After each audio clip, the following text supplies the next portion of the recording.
وبركاته waxaan jeclahay in aan halkan ku daafuro oo aan idin la wadaago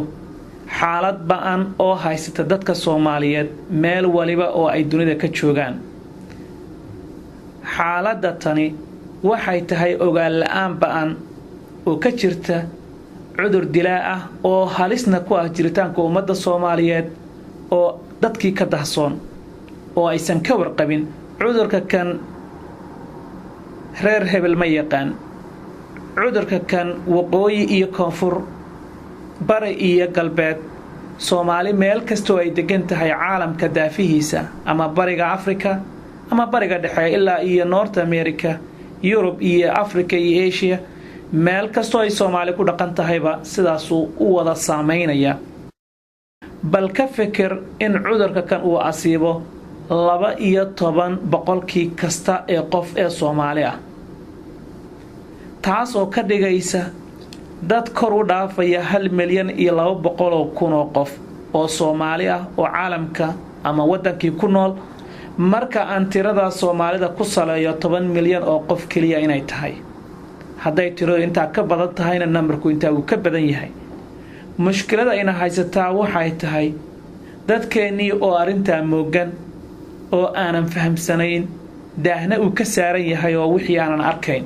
waxa xusid mudan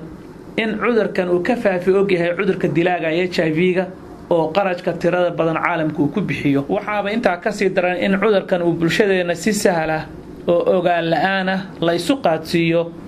uu isagana dhex gudbo tusaale gudniinka oo aynu dhaqanka u leenahay oo dadka iyaga 100% ay dhici karayso inay wada gudan yihiin rag iyo dumarba farsamada iyo qalabka loo adeegsado gudniinka ayaa dhici karaysa inuu qayb ku yeesho faafidda cudurka kan ma ogtahay in guurka iyo galmada iyo dhalmada ilmahaba ay iyana qayb ka tahay faafidda cudurka kan ilmaheena yarka ay dhasha in ay halis ugu jiraan inay la kowsadaan cudurkan xilliga dhalmada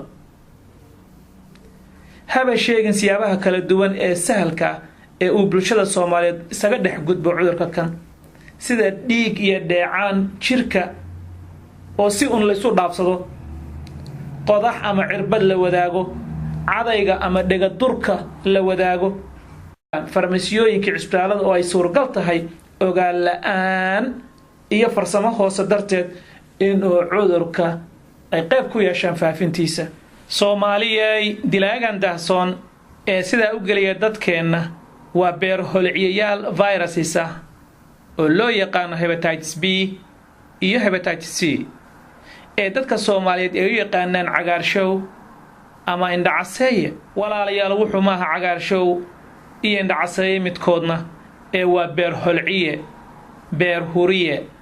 beer burburiye dilaa dadka iyaga laayay ee ka fiirso ka feker